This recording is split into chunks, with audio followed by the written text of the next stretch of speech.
identifikasi apakah dia paham atau tidak terkait terapinya gitu ya. Nah, pada saat kita melakukan identifikasi itu maupun saat melakukan edukasi, maka di sini diperlukan komunikasi. Sayangnya, ada beberapa hal yang menjadi hambatan dalam hal komunikasi ini ya. Nah, itu yang akan kita bahas. Tujuan dari pembelajaran kali ini adalah mahasiswa mampu memahami klien dengan kondisi khusus tersebut ya. Memahami klien dengan kondisi khusus tersebut.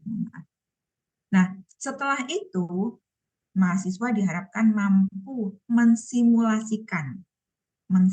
Mensimulasikan itu artinya praktis ya, tidak hanya sekedar mahasiswa mampu memahami saja. Kalau memahami itu pengukurannya adalah biasanya kalau memahami itu kita minta menjelaskan kembali gitu kan ya. Jadi kalau target pembelajaran paling rendah itu kan mengetahui ya. Mahasiswa mampu mengetahui. Mengetahui itu apa? Biasanya cara kita mengukur bahwa orang itu tahu atau tidak itu dengan cara merecall information. Misalnya begini, saya memberitahu bla bla bla bla bla bla. Kemudian saya bertanya, dari sekian itu berapa dia mampu menyebutkan kembali, itu pengetahuan. Tapi kalau pemahaman lebih dalam dari itu ya, mampu menjelaskan ya, mampu menjelaskan. Sedangkan mensimulasikan ini pasti harus sudah melewati itu, melewati pengetahuan, melewati pemahaman sampai dia bisa praktis ya, bisa praktis. Kapan praktisnya? Ini nanti akan ada di salah satu topik praktikum ya. Topik praktikum bahwa kalian akan berlatih untuk berkomunikasi dengan pasien-pasien dengan kondisi khusus ini gitu ya. Nah, kondisi khusus apa yang akan kita bahas? Yang pertama adalah lanjut usia, kemudian yang kedua anak, kemudian pasien dengan disabilitas, terminally ill pasien, pasien HIV/AIDS, kemudian pasien dengan masalah kesehatan mental, pasien yang pernah ada riwayat percobaan bunuh diri, kemudian pasien dengan low heart literasi, kemudian bagaimana kita berkomunikasi dengan pasien yang mempunyai perbedaan budaya dengan kita, dan yang terakhir bagaimana kita berkomunikasi dengan caregiver. Ya. Oke, prinsipnya ini sekedar mereview ya dari topik sebelumnya yang disampaikan oleh siapa kira-kira ya tentang prinsip-prinsip komunikasi.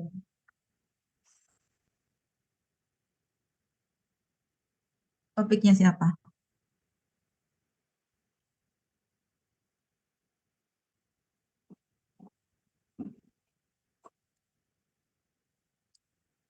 Komunikasi efektif, komunikasi profesional.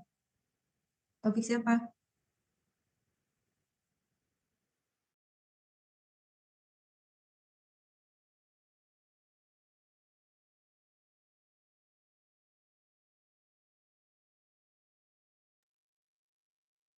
Topiknya Prof. Umi.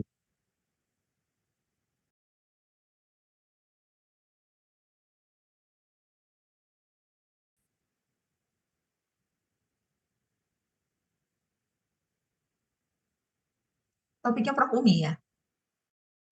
TM berapa itu? Saya putus-putus ya. TM1 dan TM2 ya. Jadi artinya gini ya.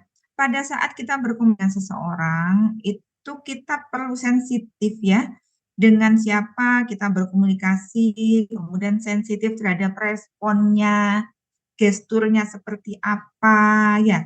Apakah nampak pandangannya kosong gitu ya.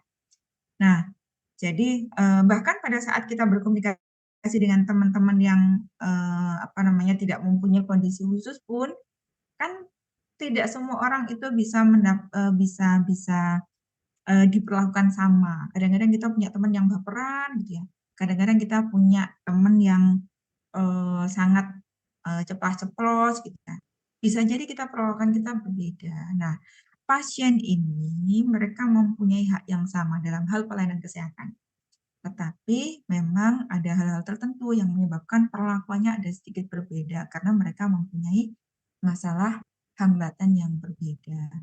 Nah, yang pasti sekalipun misalnya, apa namanya, kita bisa menilai ya, misalnya, me me menduga dari awal, "Oh ini kira-kira, pasien ini mungkin tidak terlalu paham," atau apa, tapi tetap saja tidak dipertahankan kita dari awal itu kemudian men-stereotyping atau depersonalizing atau controlling. Seperti apa kira-kira ini yang dimaksud stereotyping?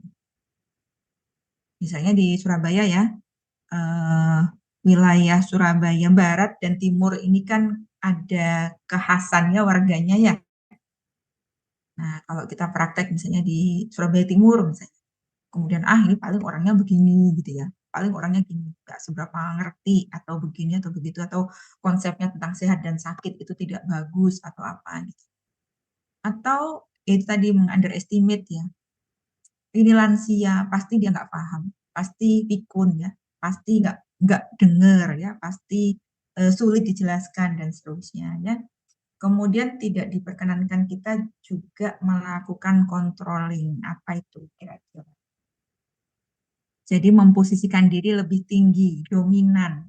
Pokoknya harus diminum obatnya ya Pak ya, pokoknya kalau nggak diminum nanti Bapak nggak sembuh, pokoknya. Nah, pokoknya ini yang, kita hindari karena, eee, menunjukkan bahwa kita memposisikan diri lebih tinggi daripada, orang tersebut ya. Nah, kemudian, open-ended question itu juga diperlukan untuk memastikan bahwa yang kita ajak bicara itu, memahami apa yang kita bicarakan. Kemudian perhatikan bahasa nonverbal ya. Ini sudah dibahas oleh Bu Umi. Nah, setiap orang itu unik ya, ya tidak hanya pasien ya, kita juga unik ya. Nah, apa saja yang menyebabkan kita berbeda dengan yang lain? Bisa jadi karena usia. Usia beda maka cara komunikasi Recording in progress. ya, kadang-kadang dulu waktu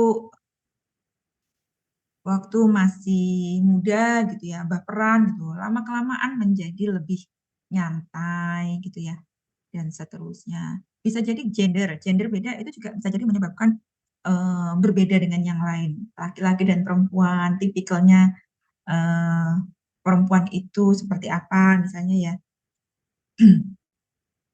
detil, teliti, dan seterusnya. Cara berkomunikasinya itu mungkin dengan kalimat yang panjang, menjelaskannya dengan sangat rinci, misalnya begitu. Sementara laki-laki tidak suka begitu, misalnya ya. Kemudian, economic status dan seterusnya ya. Nah, eee, harus diperlakukan sama ya, tapi harus, ada, sensitivitas kita supaya tujuan komunikasi kita tercapai. Kenapa? Tujuan komunikasinya itu tidak hanya sekedar menyampaikan sesuatu atau ngobrol ya, tetapi dalam rangka memastikan bahwa iya Fania nanti saya absenkan. Memastikan bahwa, kebutuhan pasien terhadap obat tersebut terpenuhi dengan baik ya. Kebutuhan akan efektivitas misalnya. Seperti apa sih kebutuhan akan efektivitas itu? Apakah kalau misalnya sakit kepala jamin efektivitasnya?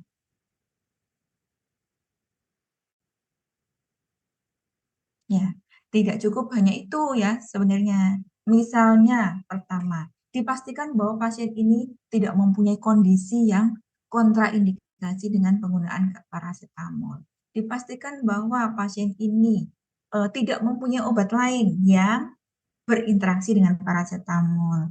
Dipastikan bahwa orang ini tahu cara penggunaan parasetamol. Dipastikan bahwa orang ini tahu cara mengidentifikasi kalau ada efek samping dari parasetamol.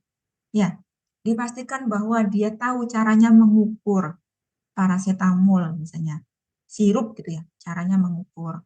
Kemudian, kapan parasetamol itu harus dihentikan dan harus berkomunikasi dengan dokter dan seterusnya. Jadi tidak hanya sekedar, "Oh, saya sakit kepala," ya sudah dikasih paracetamol titik selesai. Ini adalah obat yang paling tepat untuk sakit kepala Bapak atau Ibu. Tidak cukup hanya itu ya. Nah, dalam rangka ini tadi, maka dibutuhkan komunikasi yang baik ya. Oke, baik.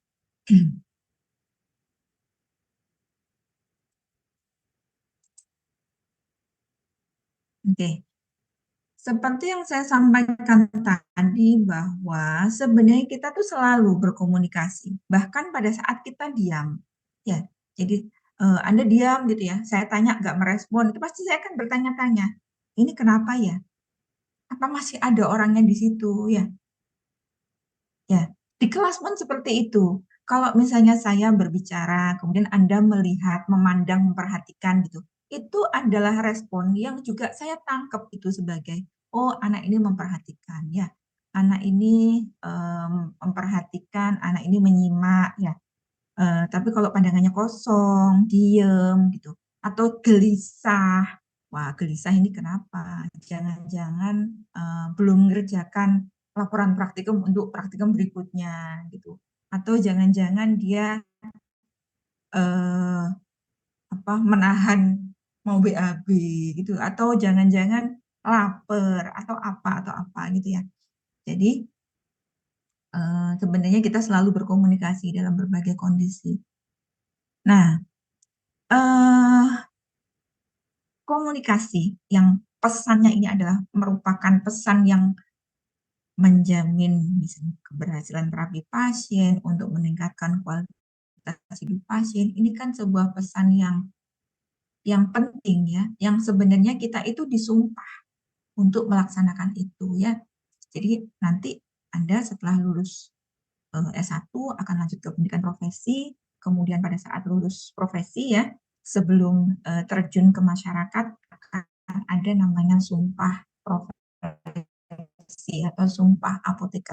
Salah satunya adalah bahwa saya akan melaksanakan kewajiban saya ya, untuk, dalam bidang kesehatan gitu ya dan seterusnya, terutama dalam bidang obat-obatan. Nah, menjalankan kewajiban untuk melaksanakan tugas dalam bidang kesehatan inilah yang sebenarnya merupakan, apa namanya, aktivitas yang di situ memerlukan komunikasi ya. Nah, dan itu tidak selalu mudah karena apa? Anda aja kalau belajar farmakoterapi sulit kan ya? Sulit sekali ya, nggak hafal-hafal gitu, apalagi menjelaskan ke orang lain. Nah, kadang-kadang menjelaskan ke orang lain pun kita sendiri terjebak dengan istilah-istilah medis yang hanya kita yang tahu, yang diajak bicara nggak tahu. Nah, ini berarti sebenarnya kedua belah pihak sulit ya. Bagi masyarakat yang kita mau jelaskan atau bagi pasien itu sulit. Kita sendiri memilih bahasa yang bisa dimengerti itu juga sulit ya. Apalagi dengan pasien-pasien yang mempunyai hambatan komunikasi ya. Nah, ini ada beberapa hal yang merupakan barrier komunikasi ya, saya rasa ini sudah dibahas dan mungkin juga sudah, disimulasikan ya di waktu praktikum farmasi praktis tatap muka yang, berapa itu, yang kedua ya kalau nggak salah ya, yang diputarkan beberapa video itu ya. Jadi ada distraksi dari orang lain, ada mungkin ada kebisingan gitu ya barangkali ya. Nah, yang kita mau bahas kali ini adalah yang bagian terakhir ini, ya, yang berkaitan dengan physical ability dari klien. Oke, yang pertama adalah lanjut usia. Kenapa lanjut usia ini menjadi pokok bahasan dalam kuliah kali ini? Karena dari tahun ke tahun proporsi lanjut usia ini semakin besar. Ada yang bisa menjelaskan piramida penduduk ini? Kelihatan nggak ini ya? Ini 2020, 2025, 2030, 2035. Apa bedanya ini? Bagaimana kira-kira cara membaca?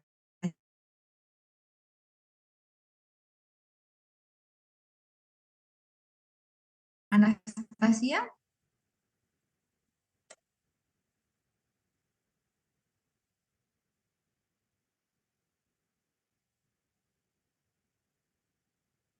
Suara saya apa putus-putus?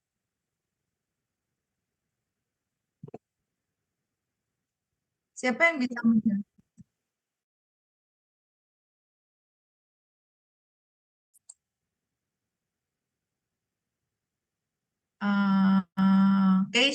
Keisha Humaira.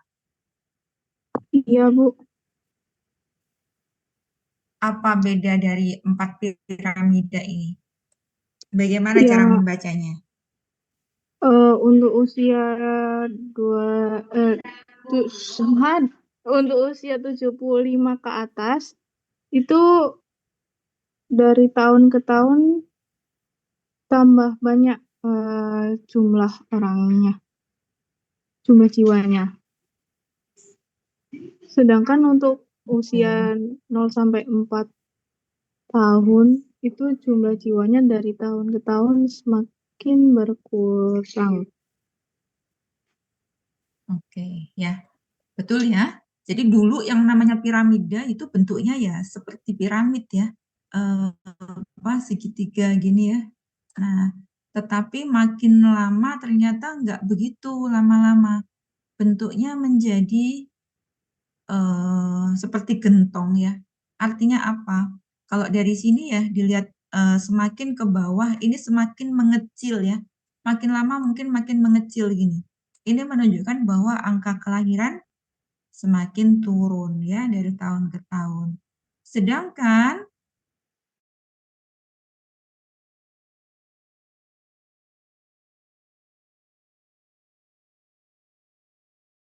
lanjut usia ini semakin meningkat. Nah, lansia ini adalah kelompok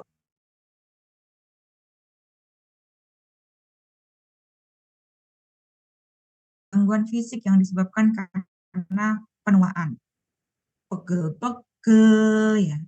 Kemudian penyakit-penyakit degeneratif juga mulai muncul. Penyakit degeneratif itu penyakit yang disebabkan karena penurunan fungsi tubuh ya. Salah satunya mungkin hipertensi ya, dan seterusnya ya. Diabetes karena penurunan fungsi pankreas dan seterusnya ya. Sehingga mereka ini ya menggunakan obatnya bisa jadi menjadi sangat banyak ya untuk mengatasi beberapa masalah kesehatan itu. Sedangkan ini saya kalau mau menghapus pakai apa ya?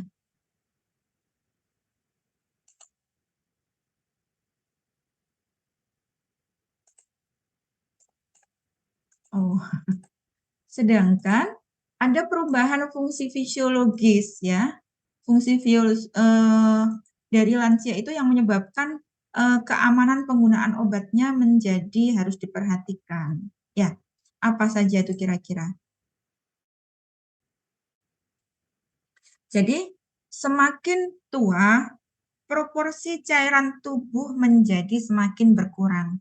Ya, kalau Anda lihat kan, orang kalau semakin tua itu kulitnya kisut, keriput, ya, itu menunjukkan bahwa cairan tubuhnya itu berkurang, ya kan?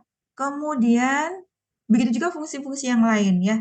Kalau cairan tubuh berkurang, maka volume distribusi juga menjadi lebih kecil daripada usia yang lebih muda, gitu ya. Nah, orang-orang lanjut usia, jika diberikan obat dengan dosis yang sama dengan orang-orang yang lebih muda, bisa jadi kadar obat dalam darahnya menjadi lebih lebih apa? Lebih muda. Berarti kadar obatnya konsentrasinya lebih Tinggi.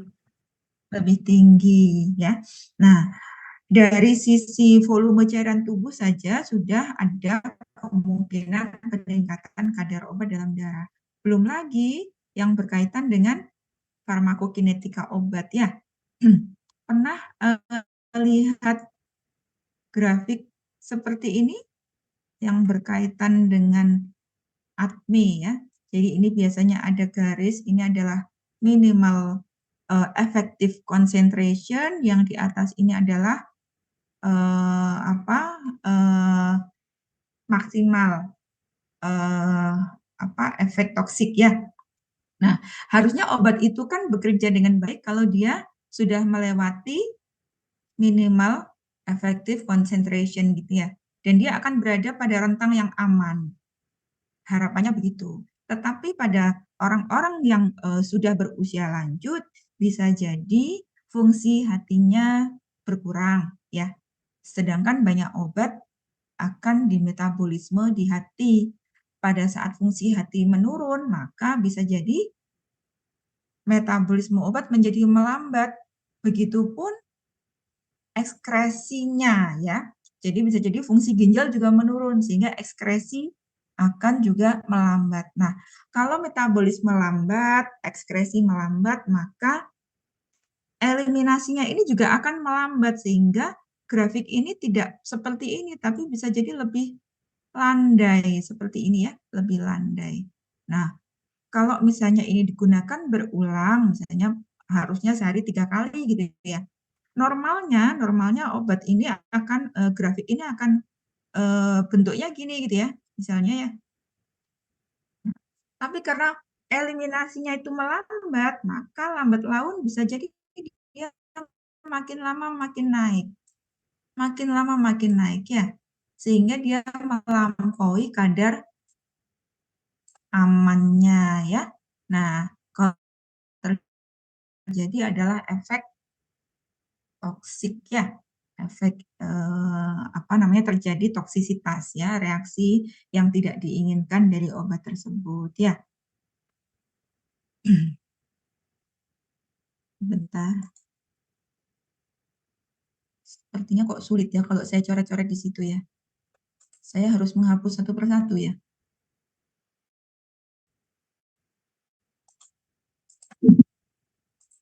Oke. Nah, karena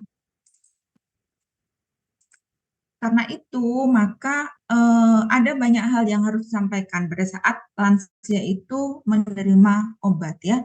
Apalagi obatnya banyak, masing-masing berinteraksi ya, sehingga keamanannya juga menjadi lebih harus diperhatikan.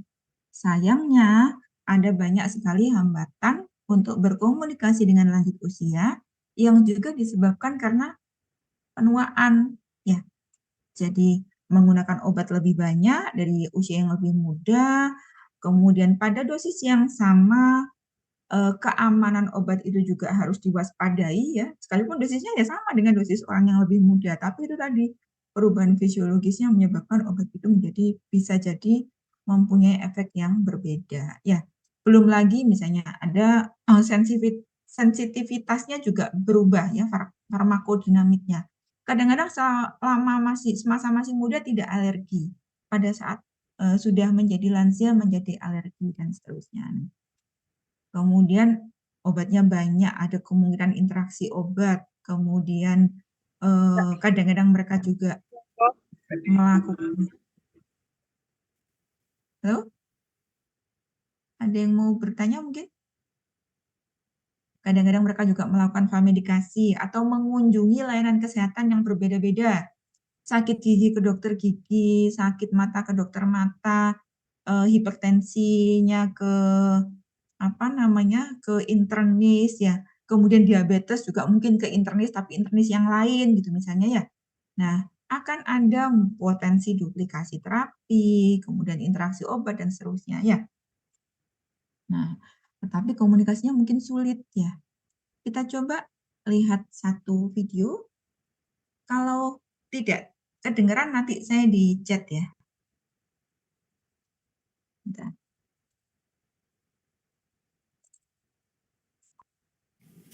Hi, are you Vivian? I'm the pharmacist. Yes, yes, I am. So I'll make this quick because I got to go to lunch soon.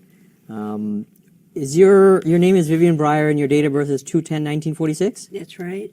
All right. Do you have any allergies?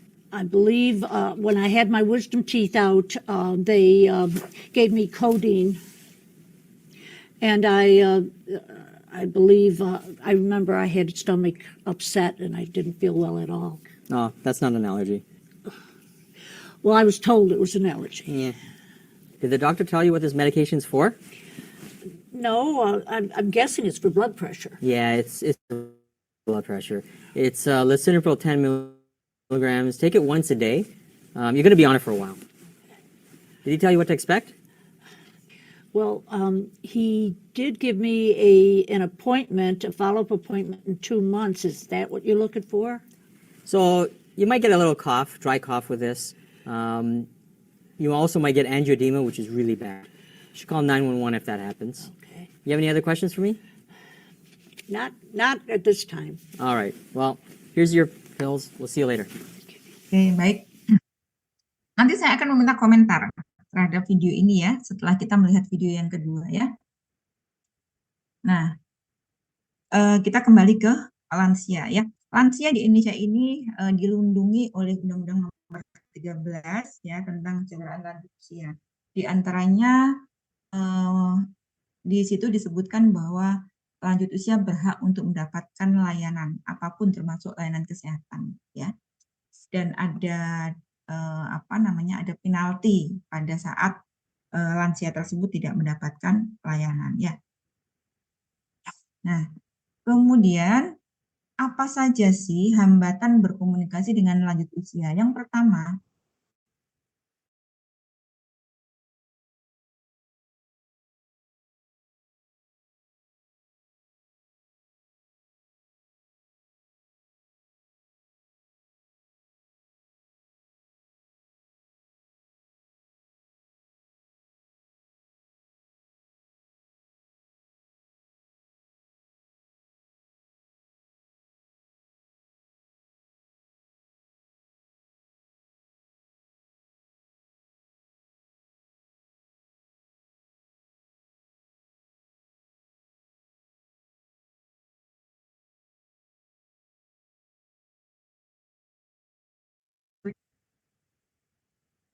saya terpental ya, mohon maaf.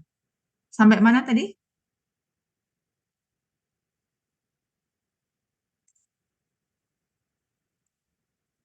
Oke, video tadi terdengar ya? Video tadi bisa diikuti? Terdengar, oke. Ya, saya ulang ya. Jadi mereka mempunyai hambatan untuk belajar hal-hal baru ya, yang sifatnya inovatif, tidak ada di masa muda mereka misalnya ya.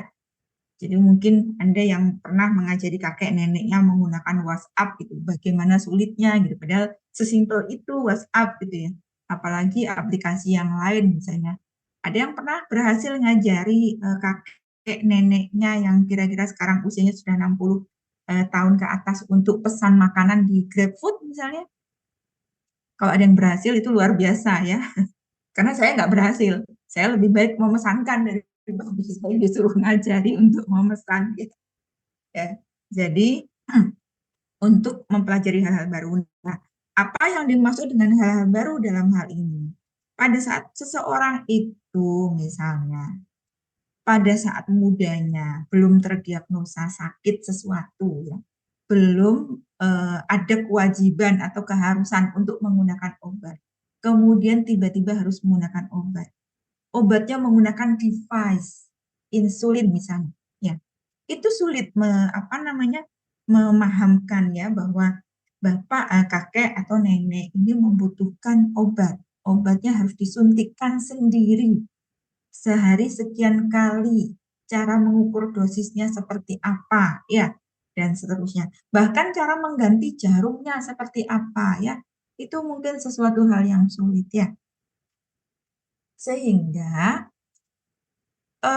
perubahan perilaku harus dilakukan dengan bertahap. Kenapa kita bicara tentang perubahan perilaku dalam hal ini?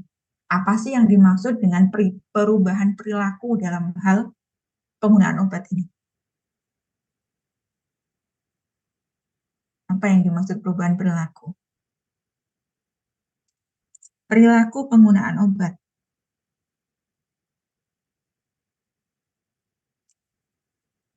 Perilaku itu apa?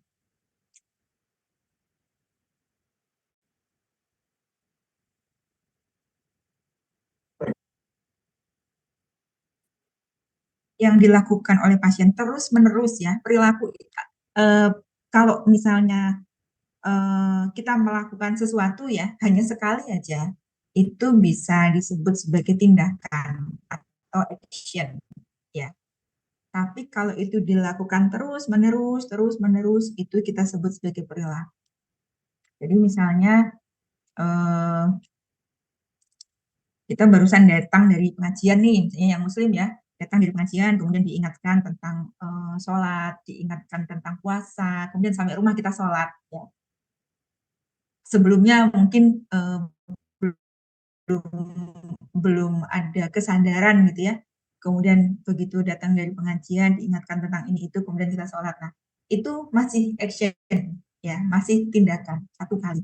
Tetapi kalau kemudian memunculkan kesadaran bahwa oh iya saya membutuhkan ini untuk berkomunikasi dengan Tuhan saya dan seterusnya, kemudian dilakukan setiap hari, setiap saat, setiap waktu sholat, maka itu namanya perilaku. Ya. Dilakukan terus-menerus dengan kesadaran, ya, dengan disertai pengetahuan dan kesadaran. Karena kalau dengan paksaan itu bukan perilaku, ya. Jadi takut nanti kalau saya nggak salah digebukin bapak saya misalnya, itu masih belum perilaku. Karena apa? Kalau nggak ada polisinya, kalau nggak ada yang ngebukin, nanti nggak salat. Sama misalnya dengan kalian misalnya, yang kosnya di sekitar Mulyarejo dan sekitarnya gitu ya, kan ke kampus tuh deket tuh, lumayan deket. Nggak usah pakai helm, nggak ada polisi.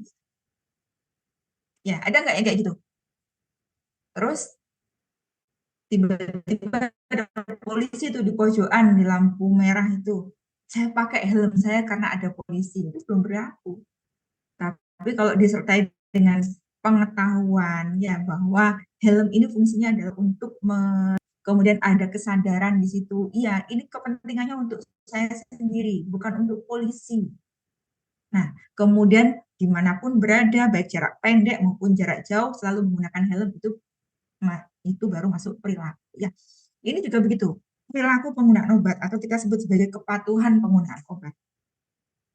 Patuh dalam hal ini tuh bukan patuh karena terpaksa ya, tapi patuh yang dimaksud dalam hal ini adalah patuh karena kesadaran ya. Jadi pada saat kita mengedukasi pasien terkait obatnya, sebaiknya jangan menggunakan kata pokoknya harus diminum ya Pak, pokoknya harus diminum ya Bu, karena ini menunjukkan bahwa kita tidak menghargai otonomi mereka. Ya, nah jadi gimana dong caranya? Dipahamkan tentang sakitnya, dipahamkan tentang terapinya, apa yang diharapkan dari terapi itu, dipahamkan terkait cara penggunaan obatnya, ya, dan seterusnya. Dan ini bisa jadi untuk lansia tidak bisa dilaksanakan dalam sekaligus satu kali pertemuan. Pertemuan pertama fokuskan pada misalnya dia tahu cara penggunaan obatnya. Kemudian pertemuan kedua bulan berikutnya misalnya di follow up apakah ada efek yang tidak nyaman selama menggunakan obat, misalnya batuk, mual, muntah, sakit kepala dan seterusnya ya. Kemudian kaitkan dengan pengalaman-pengalaman mereka ya. Kemudian mungkin berkaitan dengan efektivitas obat ya.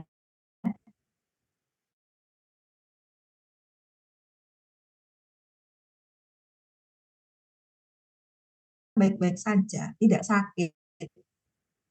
Ya. Nah, sehingga efek dari terapi itu juga tidak selalu langsung bisa dirasakan, ya. Nah, mungkin bisa dicontohkan ya. Jadi Bapak, obat ini gunanya untuk mengontrol tekanan darah. Pada saat tekanan darah Bapak terkontrol, maka harapannya tidak ada progres menjadi yang lebih buruk. Tetapi kalau misalnya tekanan darahnya tidak terkontrol, tinggi terus, maka bisa jadi ya ada beberapa orang yang kemudian nggak terasa sakit, nggak terasa apa, tapi tiba-tiba stroke. Mungkin Bapak punya kenalan atau teman yang mengalami hal itu, atau gagal jantung, atau tekanan penyakit jantung koroner dan seterusnya. Jadi bisa dihubungkan dengan pengalaman-pengalaman beliau atau orang-orang pengalaman dari orang-orang yang beliau kenal gitu ya. Dia tidak bisa sekaligus kemudian, Pak ini begini-begini, terlalu banyak informasi nanti menjadi tidak banyak juga yang bisa diserap ya. Anda aja begitu kan, ini 40 menit ya, ini sudah kemana-mana kan pasti ya, apalagi online ya. Sudah ada yang mikir, saya sambil makan mie masak mie atau apa gitu ya. Ya, jadi sudah kemana-mana. Nah, begitupun kalau apalagi kalau orang tua ya.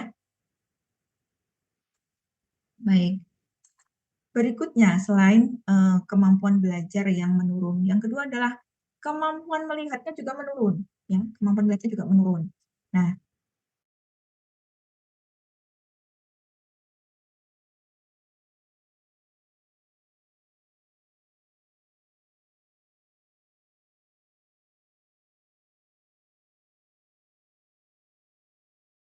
kecelakaan dan seterusnya, ya. Jadi apabila Anda menambahkan informasi tertulis, maka pastikan bahwa fontnya itu yang bisa terbaca, ya. Jangan hanya bisa dibaca sendiri oleh apotekernya, ya. Karena kan ini informasi untuk dibaca pasien, ya. Kalau bisa dicetak, dicetak. Kalau tidak bisa, ya upayakan tulisannya itu yang bisa terbaca oleh orang lain. Kemudian biasanya untuk orang-orang yang tua, ya, background berwarna putih itu bisa jadi malah menjadi silau, sehingga tulisannya itu bisa nampak berpendar gitu ya. Nah, sehingga lebih baik kalau misalnya backgroundnya itu berwarna-warna pastel. Akan tetapi memang kalau etiket ya, label di Indonesia ini kan masih diatur oleh undang-undang dan saat ini masih hanya terdiri dari 2 warna, putih dan biru ya. Oke lah kalau label memang seperti itu ketentuannya putih dan biru. Tapi kalau misalnya ternyata pasien ini membutuhkan lembar informasi yang lain yang lebih detail, maka bisa disertakan dengan warna-warna background yang lebih adem ya, tidak menyebabkan silau. Nah, kemudian yang berikutnya adalah kemampuan pendengaran juga menurun ya. Sama pendengaran yang menurun ini juga bisa terjadi karena penuaan, bisa juga karena memang ada kelainan sejak lahir atau karena penyakit atau karena kecelakaan ya, trauma dan seterusnya. Nah, orang-orang yang fungsi pendengarannya turun ya, kemudian tidak sama ya kemampuan mendengarnya dari telinga kiri dan kanan, kadang-kadang dari gestur nampak bahwa pada saat diajak berbicara mereka akan mengarahkan telinganya yang lebih dominan untuk lebih maju ya. Nah, gestur ini kan kita bisa tangkap sebagai, oh Bapak ini mungkin nggak terlalu dengar ya. Kemudian bisa diulang kata-katanya ya. Kemudian eh, menyampaikan sesuatu dengan jeda yang jelas ya, jangan terlalu cepat ya, kira-kira begitu. Untuk beberapa orang yang mempunyai hambatan mendengar dari kecil ya, atau kita sebut sebagai teman tuli ya, tuli, atau ada istilah yang menyebutkan tunarungu, tetapi ternyata mereka lebih suka disebut sebagai tuli daripada tunarungu.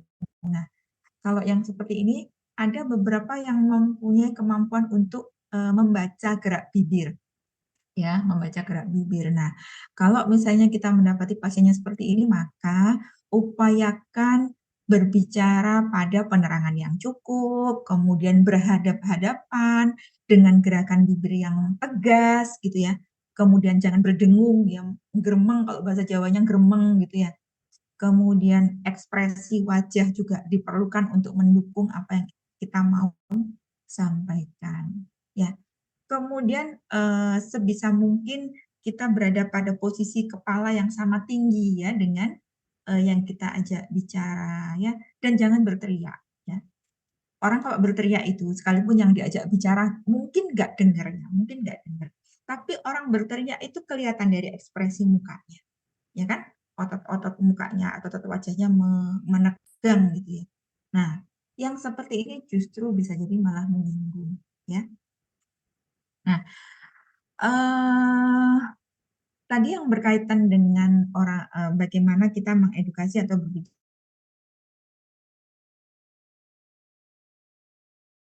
cacat misalnya ya, tuli gitu ya. Ada beberapa eh, ada bahasa isyarat ya, pernah tahu ya bahasa isyarat yang digunakan. Mungkin kita perlu belajar sedikit-sedikit ya, bahasa isyarat yang berkaitan dengan penggunaan obat misalnya ya. memang sayangnya akses terhadap belajar bahasa isyarat ini memang belum merata. Bahasa isyarat ini biasanya diajarkan kalau orang tersebut itu bersekolah di sekolah-sekolah formal, jadi SLB gitu ya. Yang tidak bersekolah ya biasanya mereka juga memang tidak mampu, tidak diajari bahasa isyarat yang itu berlaku umum gitu ya, berlaku sebagai bahasa isyarat untuk teman tuli. Tetapi mereka memang biasanya punya isyarat sendiri atau kita biasa sebut sebagai bahasa Tarsan gitu ya. Jadi misalnya makan ya makan gitu kan, makan begini, minum gini gitu ya. Jadi bahasa-bahasa Tarsan atau bahasa isyarat yang umum bisa digunakan. Jangan lupa kalau misalnya mereka tidak melihat pada saat kita mau berbicara, sentuh dulu supaya noleh gitu ya. Jangan sampai kemudian kita ngomong banyak, ternyata mereka tidak tahu bahwa kita berbicara karena memang tidak mendengar ya, disentuh.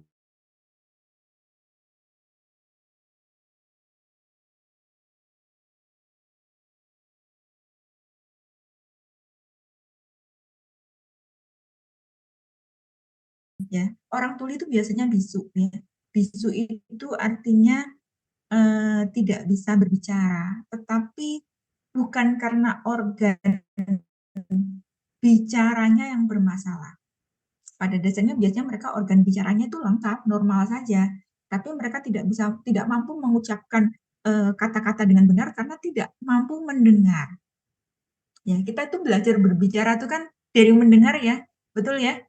Waktu kecil diajak ngobrol sama bapak, ibu gitu ya, diajarin, "Anak siapa ini?" gitu ya. Nah, kita mendengar dari itu kita menjadi bisa menirukan.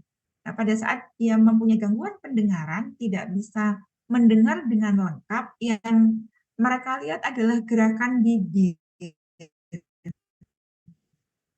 Sehingga kadang-kadang, bukan kadang-kadang ya, seringkali orang dengan kemampuan mendengar yang sangat terbatas itu juga melafalkan sesuatunya itu juga sangat terbatas.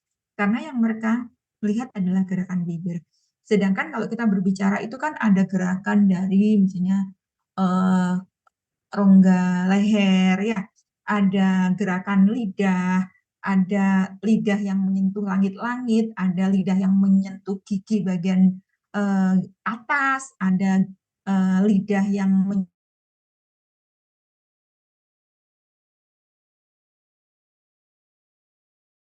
sesuatunya menjadi tidak lengkap. Nah, itu nanti akan berkaitan dengan hambatan yang berikutnya ya. Nah, intinya gini, kalau misalnya tidak mampu mendengar, maka kita juga harus bisa menjelaskan itu dengan sesuatu yang mudah. Kalau misalnya kita juga tidak yakin bahwa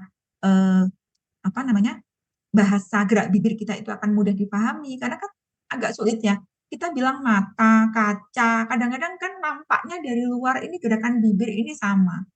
Padahal itu artinya sangat jauh berbeda. Bisa jadi kalau seperti itu kita siapkan alat tulis supaya kita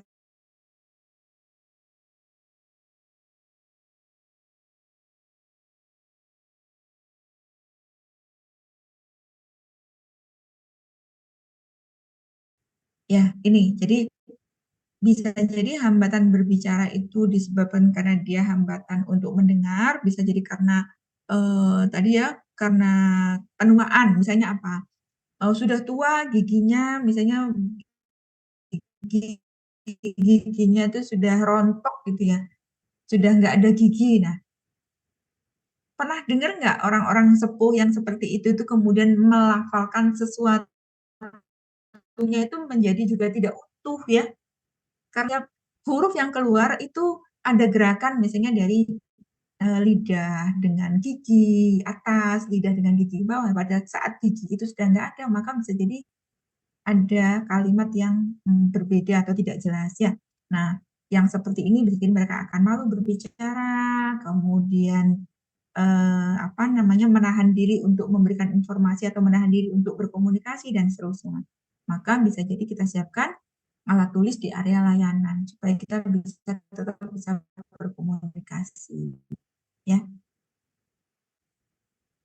yang berbicara, membaca dan lain sebagainya yang disebabkan karena misalnya trauma, kecelakaan, stroke dan seterusnya. Nah, prinsipnya gini, kalau misalnya terpaksa kita harus berkomunikasi dengan mereka, kita komunikasikan pelan-pelan sesuai dengan kemampuan mereka untuk menerima informasi dari kita. Kemudian upayakan lihat gestur ya, kemudian minta umpan balik dan seterusnya. Tetapi kalau memang itu sulit dan ada caregiver, maka alangkah baiknya kita juga berkomunikasi dengan caregiver. Tetapi harus diingat satu hal, pada saat kita berkomunikasi dengan caregiver, maka tetap harus melibatkan pasien ya dalam komunikasi itu. Jadi jangan misalnya berbicara sendiri dengan caregivernya, pasiennya tidak diajak berbicara. Karena kadang-kadang itu juga bisa menyinggung ya. Mereka nggak dengar tapi merasa aku dirasani. Ya, mereka kalian ya apoteker atau tenaga kesehatan ini beserta caregivernya dianggap membicarakan keburukan mereka, kan bisa jadi begitu ya. Jadi sebisa mungkin tetap komunikasinya bertiga ya, mereka kita libatkan dalam komunikasi itu ya. Nah, ada hal lain juga yang menyebabkan ada hambatan komunikasi antara kita dengan lansia. Di antaranya adalah adanya perbedaan persepsi tentang sehat dan sakit ya. Jadi misalnya begini, bagi sebagian besar orang yang namanya sakit itu selalu identik dengan ketidaknyamanan, gangguan fungsi. Ketidaknyamanan itu misalnya nyeri ya, nyeri atau panas atau artinya intinya tidak nyaman lah di badan gitu ya. Atau tidak berfungsinya anggota tubuh ya, misalnya tidak bisa melihat dan seterusnya. Nah, jadi bisa jadi pada saat Anda menyampaikan bahwa Bapak itu ada hipertensi sehingga Bapak ini apa namanya minum obatnya itu harus teratur setiap hari, itu bisa jadi bukan sesuatu yang mudah untuk diterima. Karena apa? Karena hipertensi itu nggak sakit, nggak terasa. Ya, bahkan bisa jadi yang berkaitan dengan perbedaan konsep ini misalnya pasien diabetes sudah komplikasi sampai gangren gitu ya. Jadi ada luka di kaki yang lukanya itu nggak bisa sembuh sampai menghitam, bau dan seterusnya. Mereka menganggap bahwa ini bukan sakit yang karena penyakit, tapi ini karena guna-guna misalnya, karena dibuat orang, ya karena ada orang yang jahat dan seterusnya. Jadi bisa jadi itu menjadi hambatan ya pada saat kita berkomunikasi tentang terapi. Kemudian bisa jadi ada perbedaan persepsi tentang performa dan penampilan ya. Jadi misalnya gini, yang namanya tenaga kesehatan pada masa beliau itu mungkin hanya yang dikenal adalah dokter dan mantri misalnya, bahwa tenaga kesehatan itu hanya ada dokter atau mantri. Apoteker itu siapa? Enggak tahu, enggak dikenal. Sehingga pada saat Anda memperkenalkan diri sebagai apoteker yang akan membantu terapi dan seterusnya, itu bisa jadi menjadi, siapa sih? Masih muda, masih kecil, paling nggak tahu apa-apa, saya lebih tahu dan seterusnya. Ya, juga ada masalah-masalah psikologi, misalnya kehilangan pasangan, misalnya suaminya atau istrinya sudah meninggal, kemudian tidak ada penghasilan lagi dan seterusnya, bisa jadi ini menjadi hambatan dalam hal pelaksanaan terapi obat. Atau tidak percaya kepada tenaga kesehatan, nggak percaya dengan apoteker karena mereka tidak mengenal apa itu apoteker, siapa itu apoteker ya. Jadi lebih suka misalnya mendiagnosa sendiri, berbagi obat dengan orang lain. Oh, itu yang manjur apa ya, yang hipertensi itu. Masa saya itu sudah 3 tahun darah tinggi, kok dikasih obat terus nggak sembuh-sembuh gitu. Yang manjur apa? Kemudian mencoba-coba obat temannya atau percaya pada klaim-klaim obat atau mungkin obat tradisional atau sesuatu lah yang itu mengklaim bahwa bisa menyembuhkan ini, bisa menyembuhkan itu, yang itu sebenarnya produk yang tidak bisa dipertanggungjawabkan gitu ya. Oke. Karena tadi konsep tentang sakit dan sehat itu bisa jadi mereka tidak sama dengan yang kita pahami ya. Oke. Nah, prinsipnya seperti ini ya, libatkan pasien, ajak diskusi, pelan-pelan ya, informasinya jangan terlalu banyak, minta feedback dan sederhanakan pengobatan kalau memang itu memungkinkan ya. Misalnya begini, dia mendapatkan obat 5 macam, ada yang pagi dan siang, ada yang pagi dan malam, ada yang pagi saja, ada yang malam saja, dan sehari 3 kali. Nah, gimana sih caranya supaya itu lebih mudah ya, lebih mudah untuk digunakan misalnya. Boleh nggak sih yang sehari 2 kali itu semuanya pagi malam? Boleh nggak sih yang sehari sekali itu jadi satu aja di satu waktu supaya nggak bingung mana yang pagi, mana yang malam, dan seterusnya ya. Oke. Baik, kita coba video yang kedua. Setelah ini nanti kita diskusikan ya perbedaan antara video pertama dengan video yang kedua. Kalau tidak terdengar, nanti saya dikasih info ya supaya barangkali saya tadi lupa ngeklik audionya ya.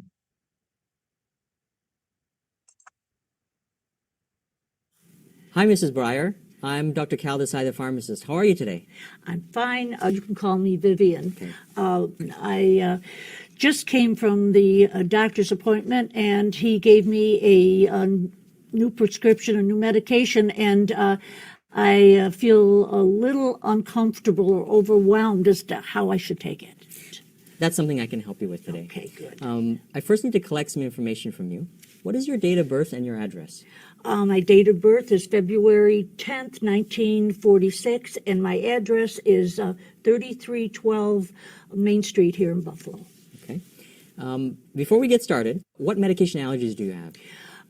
Well, when I had my wisdom teeth taken out, they gave me codeine, and it made me very sick to my stomach. Yeah, I didn't take it well. Okay, I'll note that as a drug that you have a poor reaction to. Okay. What allergies do you have? I don't have any others. Okay. What did the doctor tell you this medication was for? He told me it was for my blood pressure. I had been taking my blood pressure regularly at home, and it was high. And he, even after he had me lower the salt and he had me start walking, and so he felt I should be taking this medication. Yes, that is correct. It is for blood pressure. It's called lisinopril, and it's a 10 milligram tablet. How did the doctor tell you to take this medication? I don't really recall him saying anything about that. And that's okay. We'll go over it today. Okay. So it is called lisinopril 10 milligrams, and it's a tablet. It's to be taken 1 tablet by mouth once a day. You can take it any time of the day. Just make sure you take it at the same time every day. Okay? There's 30 tablets, and there's 5 refills. Okay. This is a long-term medication that you and your doctor will discuss together how long you'll remain on it. All right. That was all very helpful. Very good. Very helpful. If you should happen to miss a dose, try to take it as soon as you remember. If it happens to be close to the next time the dose is to be taken, then skip the missed dose and go back on your normal schedule. Okay. Try not to take 2 doses at the same time. Okay? Store this in a cool, dry place away from children. What did the doctor tell you to expect from this medication? He really didn't tell me to expect. I have an appointment, but he never said in about follow-up appointment in about 2 months. But he never told me what to expect. Okay, so this medication will reduce your blood pressure, and we want you to continue to monitor or take your blood pressure at home, or you can come to the pharmacy and take your blood pressure. Okay. In the first few days, you might get a little dizzy when you stand up, and that's normal. When your blood pressure comes down, that's to be expected. But we want you to be very careful when. I think I've got it. I think I do understand it. Okay, great. One side effect that this medication may cause is a dry cough. If that should happen, you can give me a call, or you can call your physician. All right. Another rare, potentially severe side effect is angioedema. And that's where your face swells up, your hands swell up, your tongue and your lips may swell. You may have trouble breathing. It's important to call 911 if that should happen. Okay. Yeah. What questions do you have for me at this time?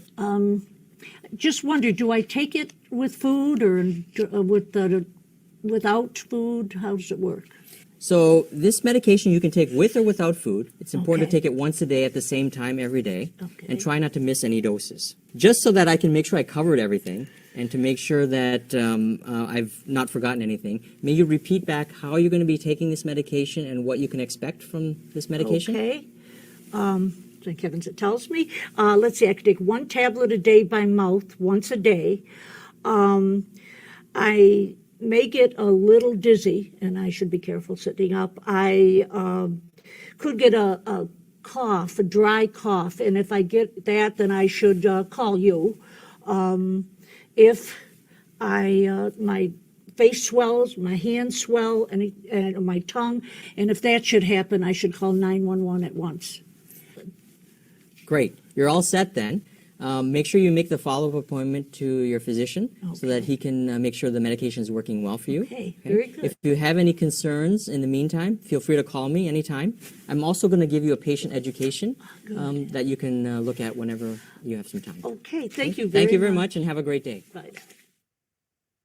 Oke, baik. Ada yang mau berkomentar tentang dua video itu? Bedanya apa? Surya Andri.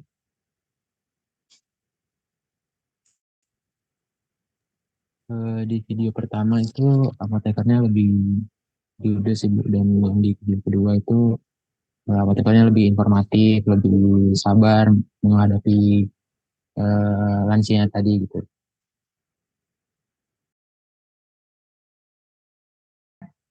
Mulai dari awal menyapa sudah judes ya. Kita cepet-cepet aja ya, soalnya saya mau makan siang gitu kan. Ya. Misalnya itu saya sampaikan di sini, kita cepat aja ya kuliahnya ya, kita soalnya saya mau makan siang. Pasti hore gitu ya. Jadi dari awal menyapa sudah tidak baik ya. Kemudian dari gestur ya. Dia nyender kan tadi ya, nyender kayak orang males ya. Sedangkan di video kedua lebih dekat ya, berdiri tegak gitu ya, duduk tegak gitu ya di meja gitu ya. Kemudian mencatat ya, ada beberapa pertanyaan yang kemudian dicatat. Jadi pada saat Anda praktikum ya misalnya ya, praktikum melakukan history taking, bertanya ini itu dan seterusnya, itu jangan kemudian sibuk membaca list pertanyaan. Pada saat Anda bertanya, itu pasti pertanyaan-pertanyaan itu adalah pertanyaan penting yang itu akan berguna untuk membuat keputusan ya. Baik keputusan itu berkaitan dengan terapinya pasien maupun terkait informasi apa yang harus disampaikan kepada pasien. Nah, sehingga ya harusnya ada respon dari apa namanya dari hasil wawancara itu. Jadi informasi penting dicatat gitu ya. Tapi kan seringkali enggak ya, sibuk bertanya, sibuk memikirkan setelah ini saya bertanya apa gitu ya, sehingga tidak ada respon mencatat. Kalau yang tadi di video kedua itu informasi penting dicatat ya. Ada lagi mungkin? Dinda Ratih, video pertama dan video kedua, apa perbedaan mencoloknya?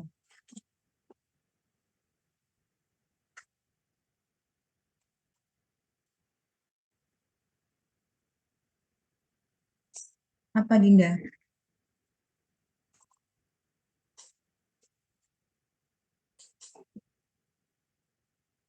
Apa perbedaannya? Ada Dinda?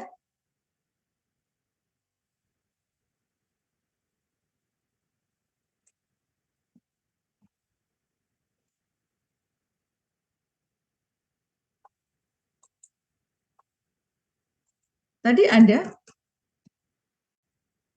Dinda Ratih masih ada? Oke, baik. Eka Zahrina. Dari feedbacknya, Feedbacknya gimana? yang video kedua tadi, apotekernya bertanya lagi apakah ibunya, apakah ada yang terlewat, terus menanyakan lagi yang sudah disampaikan itu ibunya bisa menangkap dengan baik atau tidak. Terus menanyakan apakah ada pertanyaan tambahan seperti tadi yang ibunya bertanya itu bisa dengan sebelum atau sesudah makan gitu. Oke ya. Jadi feedback itu kalau info kan tadi kebetulan di skenario tadi si ibu tadi baru saja menggunakan obat ya, baru saja terdiagnosa dan ini adalah kunjungan pertama gitu ya, sehingga informasinya cukup banyak. Nah, feedbacknya itu dilakukan di beberapa bagian ya, tidak kemudian di akhir baru minta feedback ya. Di tengah-tengah ada jeda untuk memastikan bahwa pasiennya cukup paham dengan apa yang sudah disampaikan gitu ya. Kemudian ada lagi Mufarija.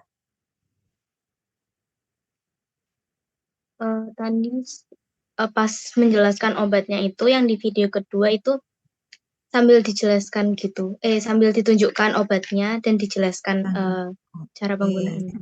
Ya, sambil ditunjukkan obatnya. Oke, ada lagi Elsa Karista. Mungkin dari efek sampingnya tadi kan dikasih tahu kalau misalkan memang muncul bengkak-bengkak, kayak apa lidahnya bengkak, mukanya bengkak, jari-jarinya bengkak, itu harus segera hubungi 911. Lalu kalau ada batuk kering disuruh menghubungi apotekernya. Oke, ya.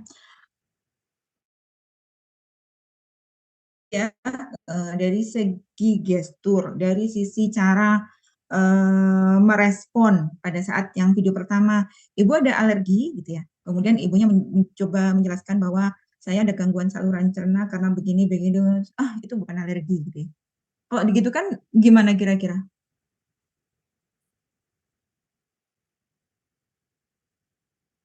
Kalau bahasa Jawanya itu cegek gitu ya. Apa itu cegek?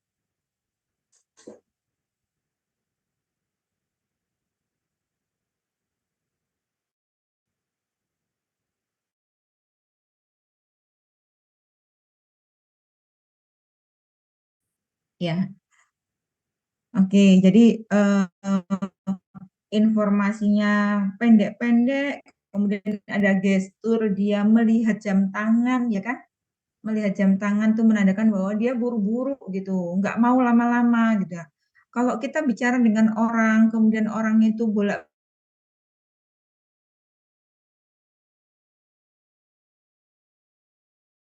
eh, namanya ada gerakan yang dia melihat jam tangan gitu ya. Oke. Dari sisi cara berkomunikasi, dari sisi informasinya sendiri. Mungkin bisa disebutkan bagaimana cara mengkonfirmasi kebenaran pasien. Mahayodhya. Mahayodhya.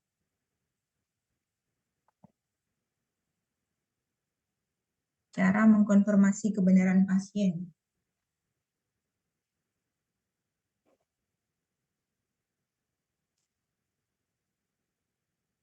Bisa ditangkap nggak perbedaannya dari video pertama dan kedua?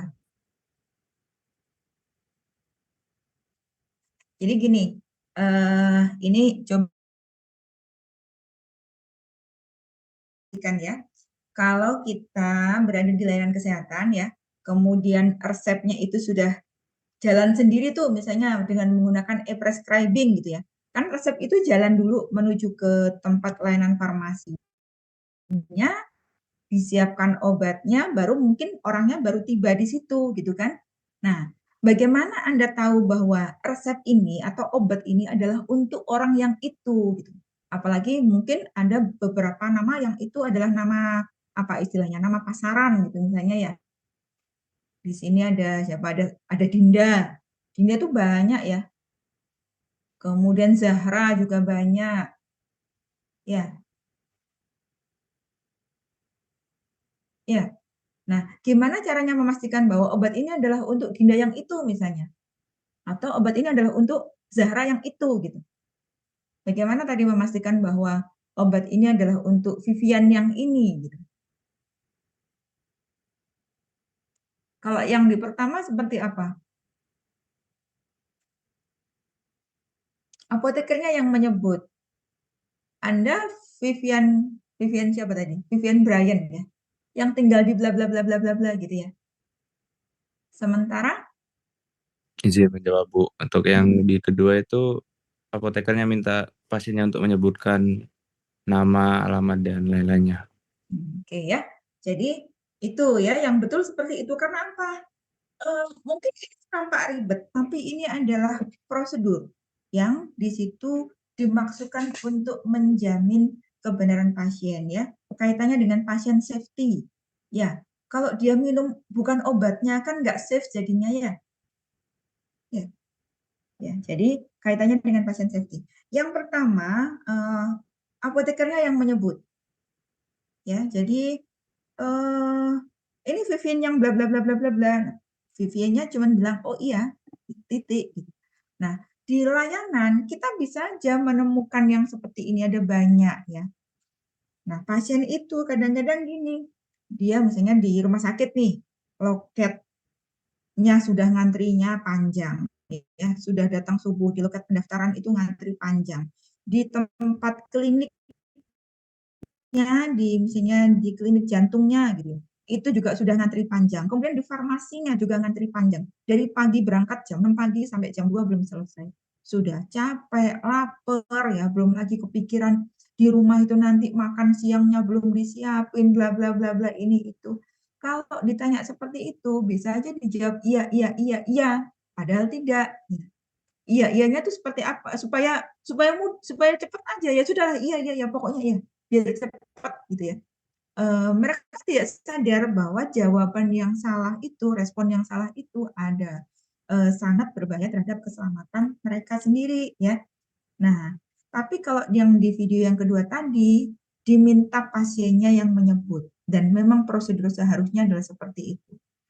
Identitasnya yang disebut sebisa mungkin lebih dari satu. Kalau yang tadi yang diminta adalah tanggal lahir dan alamat ya untuk memastikan kebenaran pasien. Vivian Bryan-nya oke disebut oleh apotekernya. Boleh Bapak Ibu untuk memastikan bahwa Bapak atau Ibu adalah maksud yang mendapatkan resep ini, boleh saya minta tolong disebutkan tanggal lahir dan alamatnya gitu ya misalnya. Nah, kemudian Anda mencocokkan dengan data yang ada di resepnya atau data yang ada di rekam medisnya ya. Jadi prosedurnya adalah mereka yang menyebut ya. Oke. Kemudian tadi informasi tentang efek samping. Efek samping itu ada banyak apa namanya jenis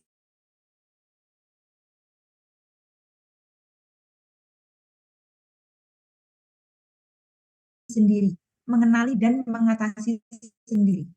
Misalnya apa tadi? Obat ini bisa menyebabkan sedikit apa namanya dizzy ya, sedikit pusing kalau Anda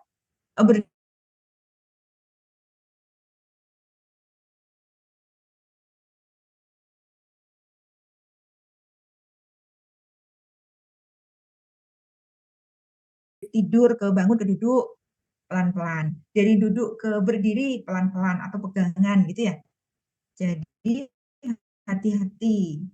Artinya dia diajari untuk mengenali sendiri efek sampingnya dan menangani sendiri. Ya. Tetapi kalau misalnya Anda menderita, misalnya mengalami batuk, kering yang tidak bisa diatasi dengan misalnya minum air hangat atau apa, Anda bisa menelpon saya atau menelpon dokter, gitu ya. Tetapi kalau misalnya muka Anda bengkak, bibir bengkak, lidah bengkak, kemudian ada kemerahan di sekujur tubuh, maka call 911. Gitu. Jadi ada beberapa gradasinya. Tidak semua efek samping itu harus kembali ke dokter lah. Terus fungsinya apoteker apa, gitu ya? Dan tidak selalu kembali ke dokter itu adalah jalan keluar yang baik. Kalau itu reaksi hipersensitif yang bisa jadi itu gawat, ya jangan kembali ke dokter. Kalau kembali ke dokter, nunggu dokternya praktek lagi, misalnya prakteknya malam gitu, atau prakteknya besoknya ya sudah kelewat ya. Jadi kalau terjadi seperti itu, maka yang dilakukan adalah kalau di Indonesia gimana? Kan nggak ada 911 ya di Indonesia ya. Jadi gimana? Apa yang harus dilakukan kalau itu ada di Indonesia?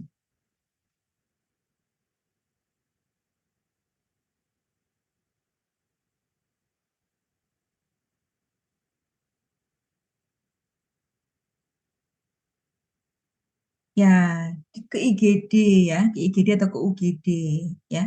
Jadi misalnya gini, ada pasien diabetes gitu, ada obatnya yang mengganggu saluran cerna, menyebabkan mual, nggak enak di perut. Ibu bisa gunakan ini misalnya sudah makan ya Bu ya untuk mengurangi efek sampingnya.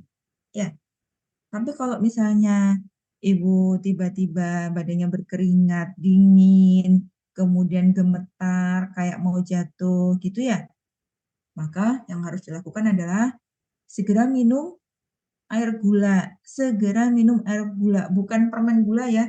Permen gula itu kadang-kadang lama. Tapi orang dengan diabetes yang menggunakan sulfonylurea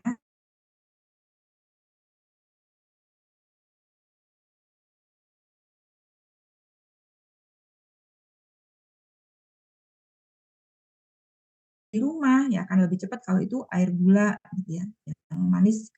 Tapi kalau misalnya sudah mau pingsan nih, maka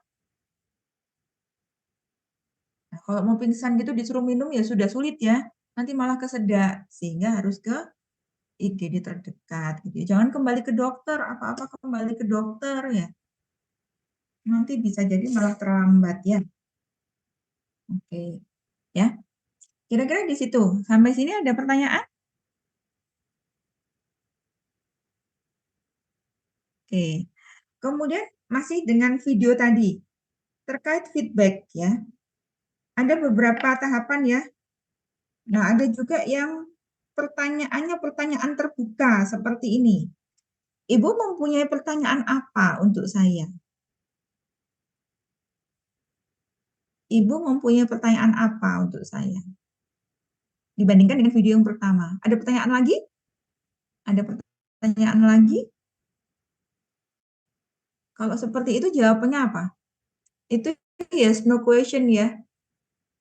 Pertanyaan tertutup, jawabannya iya atau tidak. Tapi kalau ditanya, misalnya ini Kak Darisman ada pertanyaan apa untuk saya? Kan masih mikir ya, apa ya kira-kira ya yang perlu saya tanyakan gitu ya. Itu masih pertanyaan terbuka ya. Nah, itu bisa dijadikan sebagai misalnya, oh orang ini paham atau tidak gitu ya. Kemudian feedback yang terakhir tadi.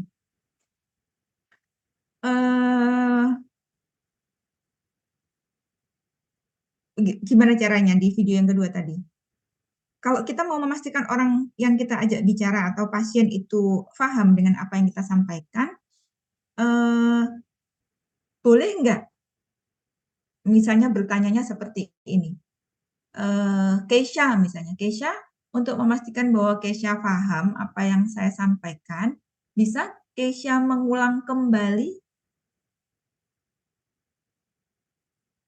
Kalau saya dosen ke student, ya itu sah-sah aja ya kan. Saya ingin tahu selama kuliah ini sebenarnya saya yang saya sampaikan dipahami atau tidak, ya kan. Tapi kalau pasien dibegitukan, itu kan seperti diuji gitu kan ya. Ibu untuk memastikan bahwa Ibu telah memahami apa yang saya sampaikan, boleh mohon Ibu ulang menyinggung nggak kira-kira? Bisa jadi menyinggung. Karena seperti diuji. Nah, apa yang dilakukan dengan video yang kedua tadi? Ibu, untuk memastikan saya tidak terlewat, jadi informasi yang saya sampaikan tadi tidak ada yang terlewat, apa bisa Ibu mohon bantuan untuk mengulang kembali apa yang saya sampaikan? Jadi, kita meminta beliau untuk menilai kita, ya, bukan kita menilai pasien, tapi kita meminta pasien untuk menilai kita. Untuk memastikan bahwa yang saya sampaikan tidak ada yang terlewat, untuk memastikan bahwa saya tidak melewatkan hal-hal penting untuk saya sampaikan ke Ibu, tadi saya sudah menyampaikan apa saja, Bu, gitu ya. Jadi, meminta mereka untuk mengoreksi kita, ya. itu akan lebih nyaman didengar ya, bahwa kita memang minta dinilai. Jangan-jangan ada yang terlewat nih. Tadi saya bilang apa saja ya Bu ya kira-kira ya gitu. Ya, sederhananya seperti itu ya. Itu lebih nyaman daripada kalau misalnya kita mengatakan bahwa untuk memastikan Ibu sudah paham, Ibu bisa ulang kembali yang saya sampaikan tadi gitu ya. Ya. Oke. Baik, kita lanjut.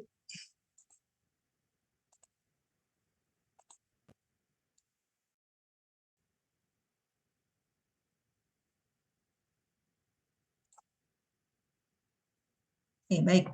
Yang berikutnya adalah pasien anak. Pasien anak ini juga merupakan kelompok yang juga cukup besar dalam hal penggunaan obatnya, ya. Nah, akan tetapi sebagian besar obat, data tentang keamanan, ya, sebagian besar obat itu ya agak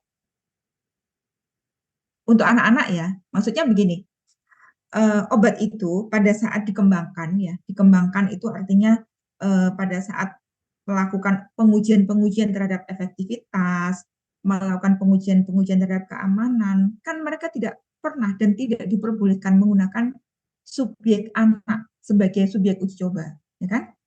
Kan biasanya kalau kita mau mengembangkan obat baru, kan ada pengujian dulu in vitro gitu ya, di laboratorium, kemudian in vivo dengan hewan coba gitu ya, kemudian dengan uji klinik dengan orang ya, orang sehat dengan kriteria tertentu yang diawasi secara ketat oleh tenaga kesehatan gitu.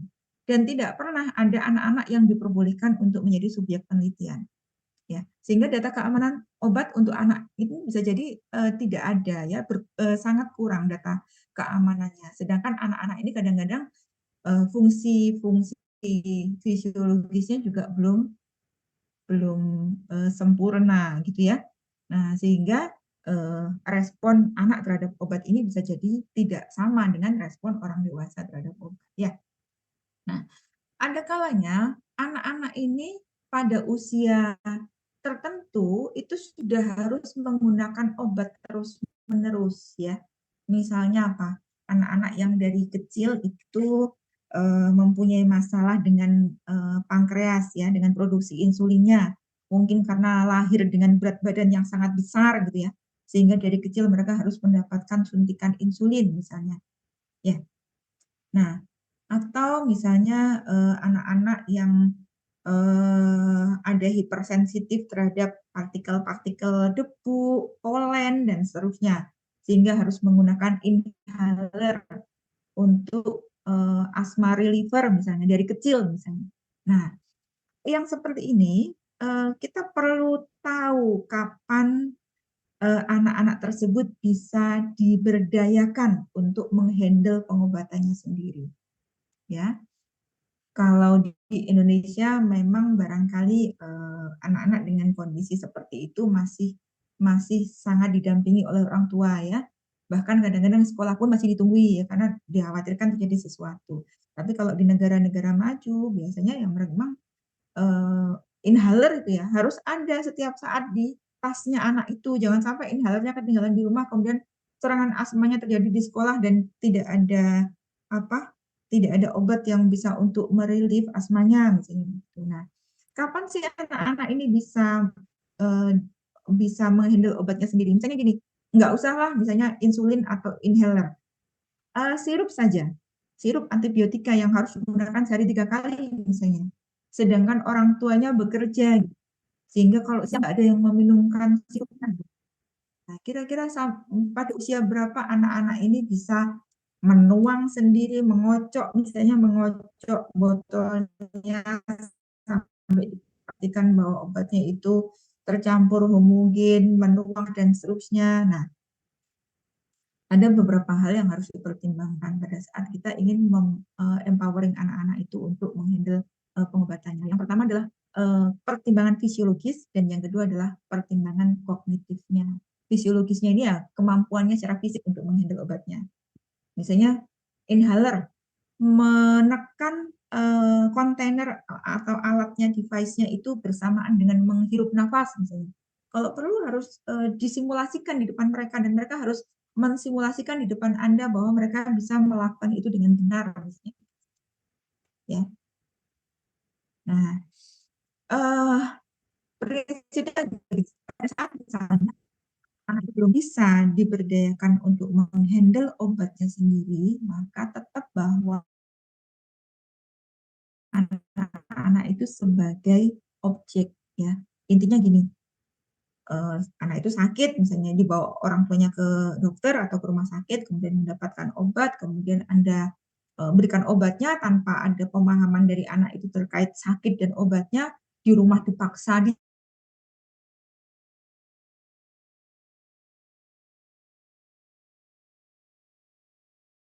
gimana? Ajak mereka komunikasi. Dek, sejak kapan sakit? Sakitnya seperti apa? Batuk ya, nggak enak ya kalau begini begitu gitu ya. Jadi nggak bisa sekolah misalnya begitu. Nah, ini obatnya diminum ya dek ya, mungkin agak sedikit pahit tapi bla bla bla bla. Nggak perlu juga, jangan dibohongi ya. Obatnya nggak pahit kok, ternyata pahit gitu ya. Nanti dia akan menjadi dendam kepada apoteker. Kakak yang di apotek itu ternyata pembohong gitu ya. Dibilangnya obatnya nggak pahit, ternyata pahit gitu ya. Nah, bagaimana membuka komunikasinya? Nah, mungkin di beberapa negara ya, kalau di negara kita nggak tahu ya, mungkin ada yang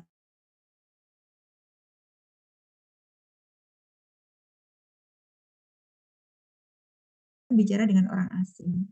Nah, padahal kita butuh nih komunikasi dengan anak. Jadi gimana caranya?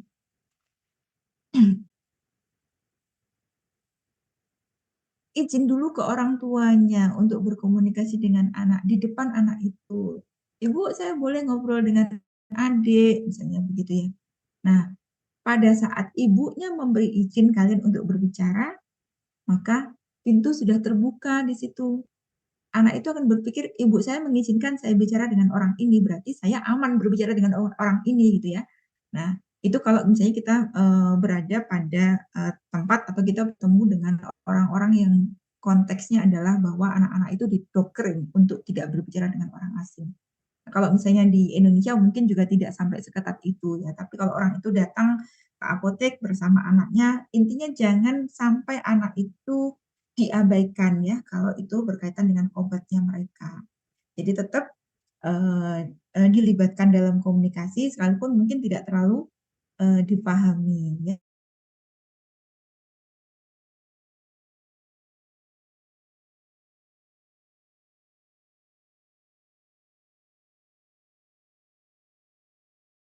Secara fisik ya, tadi memutar.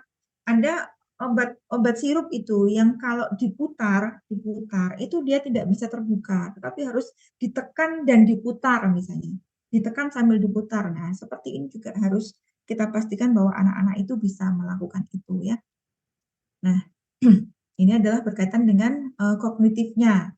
Pada usia berapa sih mereka itu bisa diajak berkomunikasi tentang obatnya sebagaimana kita berkomunikasi dengan orang dewasa misalnya. Untuk menjelaskan sebab akibat, menjelaskan bahwa obat ini harus diminum sampai seperti ini, seperti itu, mengenali efek samping obat dan seterusnya ya. Nah, prinsipnya adalah sama ya seperti yang tadi sama orang dewasa, komunikasi sesuai dengan level, open-ended question untuk memastikan pemahaman anak tersebut, kemudian minta feedback, kemudian kalau memungkinkan ya beri informasi tertulis untuk mereka bisa lebih mudah mengingat, dan pada saat kita bicara dengan caregiver tetap harus melibatkan anak-anak ya supaya tidak seolah-olah mereka merupakan objek ya. Kira-kira strateginya ada bangun kepercayaan, kemudian ada ice breaking ya, berbicara tentang hobi, kelas berapa, di sekolah diajari apa, sukanya main apa, dan seterusnya. Oke. Sampai sini ada yang mungkin mau didiskusikan?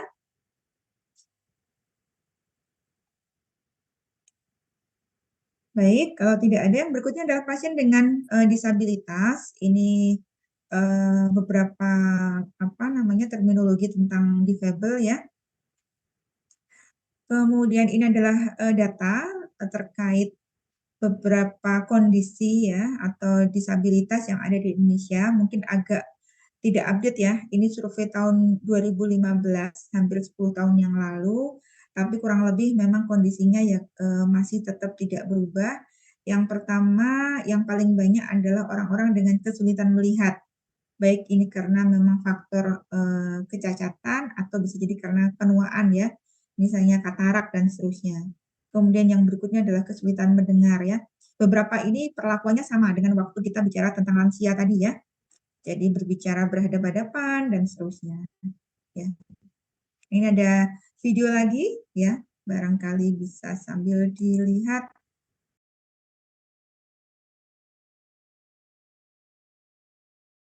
Hey signers, welcome back to Learn How to Sign. Shout out to all of you working in the medical community. You have been asking and your video is finally here. Yay! This is also a great video for those not working in the medical field to expand your vocabulary.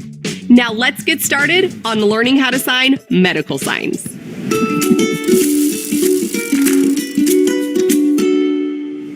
Before we get started, I want to talk to you about sign placement, specifically with the sign hurt. This is the general sign for hurt. But if you move it around, you can show that you have a stomach ache, a headache, a toothache, an earache, or anywhere else around your body that is hurting. So if you hurt you. So if you were wanting to ask about a specific place somebody is hurting, you would place it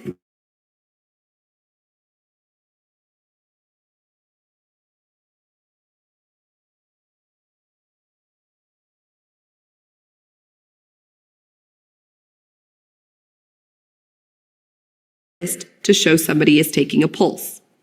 Medical or medic. Hospital, hospital. It's an H hand making the shape of a cross on your shoulder. Think of the Red Cross. Hospital. Doctor's office or doctor's office. You can do the sign doctor with the D or M for medical, and then office, like a room, but with O's. Doctor's office or doctor's office. Doctor or doctor. You do a D or an M hand on the wrist like you're checking the pulse. Doctor, doctor. Nurse, nurse. You're doing a flat N on your wrist to show a nurse checking the pulse. Nurse. Hurt, hurt.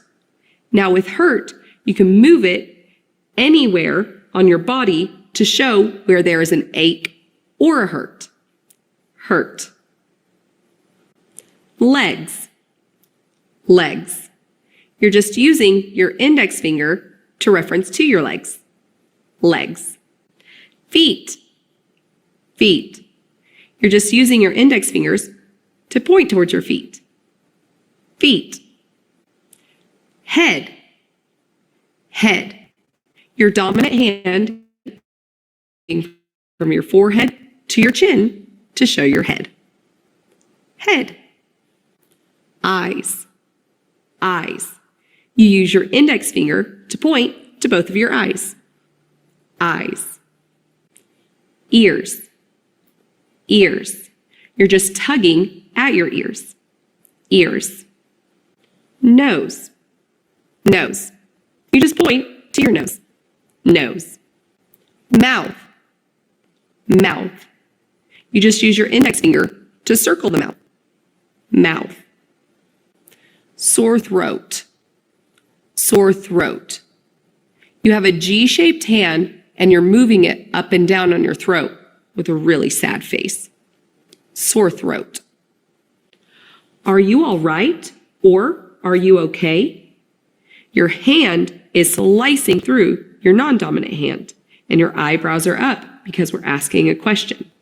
Are you all right or okay? Feel. Feel. Your middle finger, which is also called your feeler finger, is moving towards your chest in an upwards motion. Feel. Better or best. You have a flat hand moving up to a thumb right from your chin. Better or best? Okay. Okay. It's just O and K put together. Okay. Pow. Pow. This means that something has happened all of a sudden. Pow. Cold. Cold. You're constantly wiping your nose when you're sick. Cold. Cough. Cough. And as you're signing this, make sure you do a with it. Cough. Dizzy. Around like the room is really dizzy and you're moving back and forth. Dizzy. Nauseous. Nauseous. It shows that your stomach is churning. Nauseous. Weak. Weak. These are your legs and they can't stand up on their own. Weak. Sweat. Sweat. This is showing the sweat dripping off your forehead. Sweat. Throw up or vomit. Your hands are coming out of your mouth like you're throwing up or vomiting something.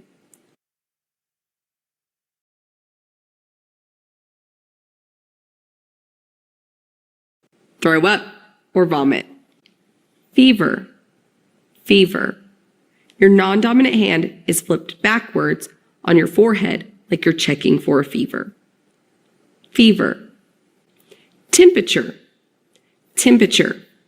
Your non-dominant hand is the thermometer and your dominant hand is moving up and down to show the temperature. Temperature. High. High. You have an H hand moving upward. High. Low. Low. Your hand is moving down lower to the ground. Low. Blood pressure. Blood pressure. It's showing the blood pressure monitor on the arm. Blood pressure. Blood. Blood. It's the sign red and blood is dripping down. Blood. Broken, break, or broke. This is something that is together that is now breaking apart. Broken, break, or broke. Sprain. Sprain. You're doing S hands toward each other and twisting them for a sprain. Sprain. Heal.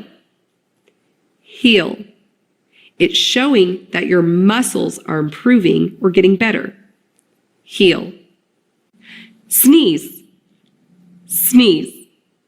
You're bringing your index finger to your nose and acting like you're sneezing. Sneeze. Allergies or allergic. Allergies or allergic. Medicine. Medicine. You're shaking the middle finger of your dominant hand in your palm, showing like you're holding medicine. Medicine. Vaccine or shot. You're pushing in with your fingers like your thumb is giving the vaccine or the shot. Vaccine or shot. Pregnant. Pregnant. Your hand is moving out from your belly, but make sure you don't do it sideways and do this with it, because that would mean fat. Pregnant. Water. Water. It's a W hand right towards your lips. Water. Surgery. Surgery. The sign for surgery can be placed anywhere on the body for what kind of surgery it is. Surgery. To have your tonsils removed. This is representing the tonsils getting taken out of your mouth. To get your tonsils removed. Now let's put these signs into sentences. Where does it hurt? Hurt where?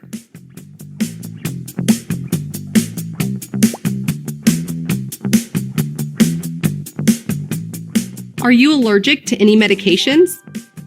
You, medicine, allergies, you?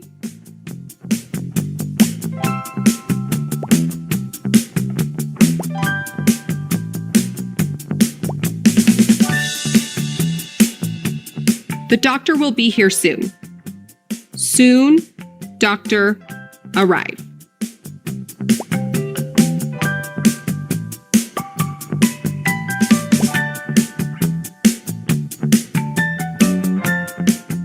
Are you experiencing any dizziness?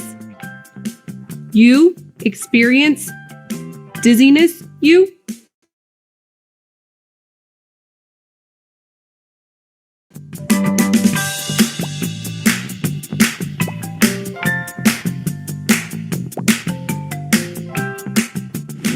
Awesome job! You did great! Practice these signs regularly so you can feel comfortable when you need to use these signs someday. Be sure to like, subscribe, and get notified so you don't miss any future lessons. And until next time, keep learning how to sign.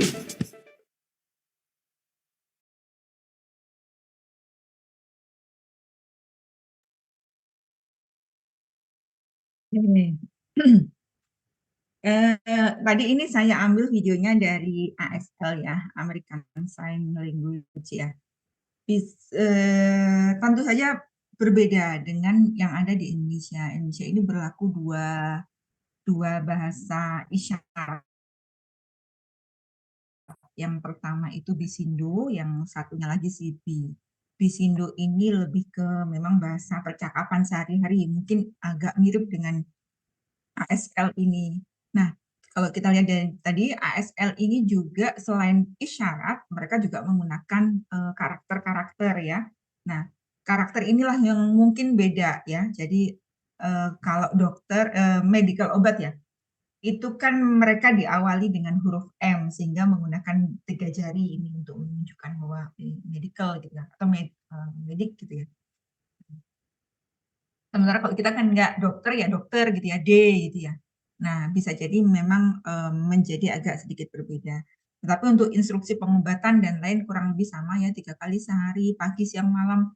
Nanti coba dilihat, saya mencoba mencari yang versi bahasa Indonesia agak sulit ya, 3 kali sehari, pagi, siang, malam, pagi, siang, dan malamnya Bisindo seperti apa ya. Kalau Sibi lebih ke bahasa yang lebih formal. Jadi Sibi itu seperti ejaan bahasa Indonesia yang baik gitu loh. Ada awalan, ada akhiran. Melakukan dengan dilakukan itu beda isyaratnya karena awalannya berbeda ya. Tapi kalau Bisindo biasanya kata dasar yang digunakan ya, melakukan atau dilakukan sama saja bahasa isyaratnya. Mungkin nanti bisa sambil belajar ya, atau bahkan mungkin bisa membuat video informasi obat ya dengan menggunakan bahasa isyarat. Oke, kita lanjut. Ini adalah beberapa kebijakan ya dari pemerintah terkait fasilitas-fasilitas umum yang harus mensupport difabel di Indonesia ya. Ada banyak sebenarnya, ada RAM, ada guiding block ya. Kalau kita lihat beberapa trotoar di Surabaya ini sudah menggunakan guiding block itu ya. Jadi ada jalur yang berbeda ya, yang kasar gitu sehingga pada saat orang buta misalnya menggunakan tongkat, jalur yang kasar itu bisa diraba dengan tongkatnya ya, bisa untuk menunjukkan arah. Hanya saja sekalipun seperti itu mungkin tetap agak sulit bagi orang-orang yang berkebutuhan khusus di Indonesia ini untuk mandiri karena seperti yang Anda tahu di kota-kota besar, misalnya di Surabaya ini ya, ada banyak sekali gang. Tahu gang ya? Ya gang untuk menuju ke perkampungan itu, sehingga trotoar itu seringkali naik turun ya, yang tidak ada pengamanan di situ. Jadi orang-orang dengan dengan tongkat orang buta gitu, kalau tidak tahu bahwa jalanan itu menurun karena ada gang, bisa jadi kemudian terjatuh di situ ya. Ada juga beberapa gang yang sudah trotoar yang di depannya itu ada gang, sehingga ada jalanan turunan, itu ada besi yang menghambat gitu. Sehingga orang yang melewati besi itu akan menjadi waspada ya, karena dia badannya tersentuh besi gitu kan. Ya, mungkin beberapa sudah pernah ya melihat ada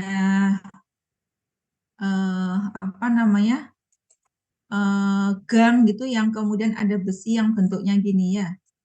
Sehingga ini jalanan misalnya ya, sehingga orang kalau lewat itu pasti akan bisa tersentuh di ujung-ujung besi ini atau nabrak besi gitu ya. Jadi dia bisa waspada bahwa oh ini ada sesuatu, jalanan menurun atau apa gitu. Tapi kadang-kadang nyolos aja ya, bahkan ada beberapa mungkin yang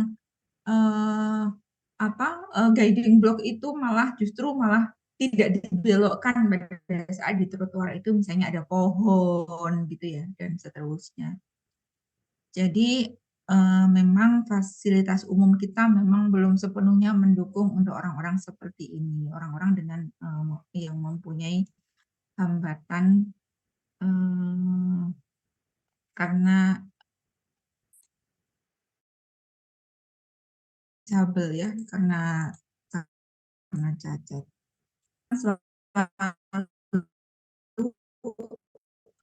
Kemudian diikuti oleh caregiver-nya ya, bisa jadi itu tenaga kesehatan, karena ada caregiver yang bisa diajak untuk bersama-sama sebagai tim membantu untuk penata laksanaan terapi pasien, terutama kalau pasien itu menggunakan obat di rumah ya. Kemudian ini ya salah satunya mereka, karena fasilitas umum kita memang belum selalu mendukung, maka ada hambatan mereka untuk menuju menjangkau fasilitas lain.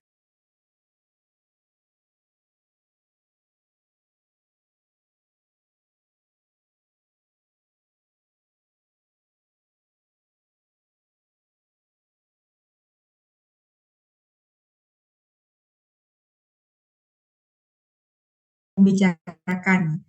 Jadi intinya gini, kalau Anda berbicara dengan caregiver, mereka tetap harus dilibatkan supaya tidak ada kemudian merasa bahwa digibahi gitu ya sama caregivernya dan seterusnya ya. Kemudian kalau ada pasien dengan kursi roda, upayakan kita berkomunikasi dengan posisi on same eye level. Jadi mereka kan duduk di kursi roda, ya kita sebisa mungkin juga posisinya duduk supaya tidak nampak kita mengintimidasi, dominan ya. Kalau kita posisinya lebih tinggi itu kadang-kadang ada kesan bahwa kita itu mendominasi ya. Oke. Baik. Yang berikutnya adalah pasien dengan kondisi penyakit yang sudah terminal. Ini bisa juga ini kondisi pasien ini ada di rumah sakit bisa jadi, tapi ada juga pasien dengan kondisi seperti ini yang dirawat di rumah ya. Misalnya pasien-pasien paliatif ya, kanker dengan stadium lanjut yang terapinya itu bukan lagi terapi untuk menyembuhkan, tetapi terapi untuk mengurangi rasa sakit gitu ya, supaya dia masih bisa hidup dengan nyaman, bisa misalnya berkomunikasi dengan anaknya, cucunya, dan seterusnya gitu lah. Bagaimana memastikan bahwa kita informasi yang kita berikan itu bisa dipahami dengan baik? Sebenarnya kondisi ini ya sama aja dengan penyakit yang lain ya. Kita fokus pada terapinya, kemudian beri motivasi gitu ya untuk selalu berpikir positif dan seterusnya ya. Kadang-kadang orang seperti ini bisa jadi malah menghindari memang berkewajiban untuk melaksanakan tugas kefarmasian kita gitu ya, maka tetap kita harus berikan hak mereka untuk mendapatkan pengobatan, mendapatkan informasi tentang obatnya, dan seterusnya. Ya. Yang berikutnya adalah pasien dengan HIV/AIDS. Ini sebenarnya sama dengan pasien yang lain ya. Hanya saja yang menjadi masalah ini justru adalah stigma ya. Apa itu stigma? Ada yang mungkin yang bisa mendefinisikan. Fahad Ivan, apa itu stigma Fahad? Stigma itu kayak pendapat negatif gitu. Pendapat negatif ya, betul ya. Jadi stigma ini adalah pendapat negatif tentang orang-orang dengan HIV/AIDS ini. Bisa jadi mereka dianggap mempunyai kehidupan yang tidak baik ya, atau apa namanya kalau bahasa kasarnya itu sesat gitu ya, sesat dan seterusnya dan seterusnya. Nah, atau juga bisa jadi kita menganggap bahwa HIV/AIDS ini adalah penyakit yang menjijikkan, misalnya seperti itu. Dan itu memang adalah fakta ya, nyata bahwa stigma itu ada di masyarakat ya. Stigma itu ada di masyarakat. Bahkan mungkin stigma itu juga ada pada kita tenaga kesehatan sendiri. Padahal ya apa namanya, sebenarnya kalau kita lihat ya, datanya itu banyak sekali sebenarnya ibu-ibu rumah tangga atau orang baik-baik yang kemudian diagnosa HIV/AIDS karena sesuatu yang tidak mereka sadari gitu ya. Jadi stigma ini harusnya memang tidak terus-menerus kita pertahankan ya. Mereka itu tetap harus mendapatkan pelayanan sesuai dengan haknya masing-masing. Nah, adanya stigma ini bisa jadi menyebabkan misalnya mereka menarik diri dari komunikasi, tidak mau jujur terhadap penyakitnya, dan seterusnya. Sebenarnya perkara mereka tidak mau jujur tentang penyakitnya nggak ada masalah ya bagi kita sebagai tenaga kesehatan ya. Tetapi yang harus kita tahu bahwa orang dengan HIV/AIDS yang apa namanya yang sudah terdiagnosa ya, mereka harusnya mendapatkan terapi ARV yang itu harus digunakan terus-menerus karena apa namanya ditujukan untuk menghambat pertumbuhan virusnya supaya tidak sampai terjadi misalnya penurunan daya tahan tubuh yang akan menyebabkan kalau dia terinfeksi sesuatu menjadi lebih parah ya. Jadi Anda mungkin tahu ya bahwa orang dengan HIV/AIDS itu biasanya meninggalnya itu bukan karena HIV/AIDS-nya, tetapi karena misalnya ya HIV/AIDS itu kan menyerang daya tahan tubuh ya. Daya tahan tubuhnya turun, kemudian dia terinfeksi TB misalnya, TBC. TBC-nya ini bisa sangat parah, sehingga progresnya bisa sangat cepat dan bisa mengancam jiwa. Atau diare berlebihan, dehidrasi sampai meninggal, atau meningitis, atau pokoknya infeksi-infeksi yang lain ya. Jadi meninggalnya karena infeksi yang lain. Nah, artinya orang dengan HIV/AIDS ini kan ya orang biasa lah. Dia juga bisa aja karena sakit yang lain, misalnya hipertensi, diabetes, dan lain sebagainya. Nah, yang harus kita perhatikan adalah bahwa dia menggunakan ARV terus-menerus. Ya, maka pada saat dia melakukan pemeriksaan kesehatan atau mendapatkan terapi yang lain, kita harus pastikan bahwa terapinya itu tidak mengganggu terapi ARV-nya, tidak berinteraksi, ya, obat-obatnya tidak kontraindikasi dan seterusnya ya. Nah, jadi karena stigma itu bisa jadi mereka menarik diri, tidak mau berkomunikasi. Kita ya mau nggak mau kita yang memposisikan diri sebagai orang yang bersedia menolong gitu ya. Jadi jangan malah dihindari. Ini beberapa problem pada orang-orang HIV/AIDS. Mengganggu, menyebabkan sakit kepala yang sangat mengganggu, bisa jadi begitu ya. Atau mual yang sangat mengganggu. Kemudian ada interaksi obat dengan obat-obat yang dia harus gunakan, misalnya karena sakit yang lain tadi, diabetes, hipertensi, atau sakit-sakit yang lain. Kemudian ada lifestyle yang dia perlu perhatikan, dietnya juga harus makanan-makanan yang sehat supaya daya tahan tubuhnya tidak menurun ya. Oke. Kemudian yang kedua, bukan yang kedua, yang berikutnya ini ya. Ini sudah yang keberapa ya? Saya kok lupa. Pasien dengan masalah kesehatan mental. Ini ada beberapa gradasi ya. Ada yang ya mungkin ada yang kalau di Indonesia ini masih dirawat oleh keluarganya sehingga dibawa ke dokter untuk terapi dan menggunakan obat ya. Tapi ada juga yang memang sudah tidak diperhatikan, diasingkan, dikucilkan, atau malah justru dibuang oleh keluarganya, dipasung atau dibiarkan berkeliaran di jalan. Orang dengan masalah kesehatan mental ini kan banyak ya, mulai dari schizofren, bipolar, depresi dan seterusnya. Nah, intinya gini, kalau mereka mendapatkan terapi terhadap masalah kesehatan mentalnya ini, kita fokus pada itu ya, kita fokus pada itu. Kalau dia didampingi caregiver, bisa komunikasi dengan caregivernya, tapi tetap juga melibatkan yang bersangkutan ya. Mereka juga harus diedukasi tentang terapinya. Ya, oke.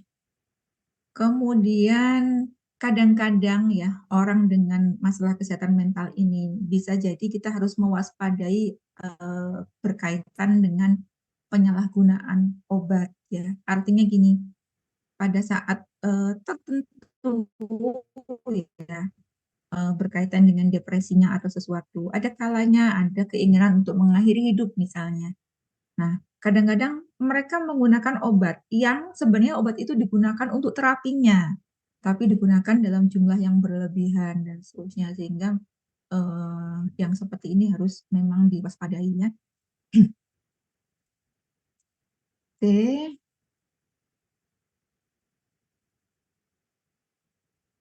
Ini yang masih berhubungan dengan tadi, pasien dengan masalah kesehatan mental adalah pasien yang pernah mempunyai riwayat bunuh diri ya. Ini ada beberapa call center yang berkaitan dengan prevensi atau pencegahan bunuh diri di Indonesia ya. Ada beberapa yang bisa dihubungi. Nah, sebenarnya penata laksanaannya sama. Jadi intinya gini, tandai orang misalnya kalian mendapati pasien yang dia pernah melakukan percobaan bunuh diri dengan obat yang obat itu harusnya digunakan sebagai sarana terapinya, maka mungkin bisa minta bantuan caregiver untuk lebih mengawasi tentang penggunaan obatnya atau memberi jatah obatnya itu sesuai dengan yang mau digunakan di jam tertentu gitu. Jadi jangan obatnya diberikan semuanya atau seperti apa gitu ya.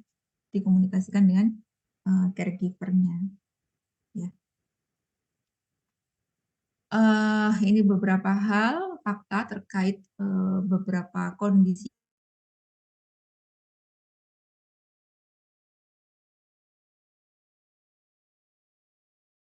ekonomi ya, tapi kok beberapa kali ya di pemberitaan ini, bahkan ini beberapa hari yang lalu ada mahasiswa yang loncat dari gedung di perguruan tingginya gitu ya.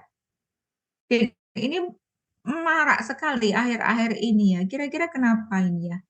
Nah, saya pengen tahu nih pendapat mahasiswa ini, apakah tekanan hidup kalian tuh sedemikian besar sehingga ada potensi untuk mengakhiri hidup gitu ya? Kemarin ada saya tanyakan itu ke kelas yang lain, kira-kira apa sih? Kenapa sih kok seperti itu gitu? Ada yang proposalnya tidak disetujui, judulnya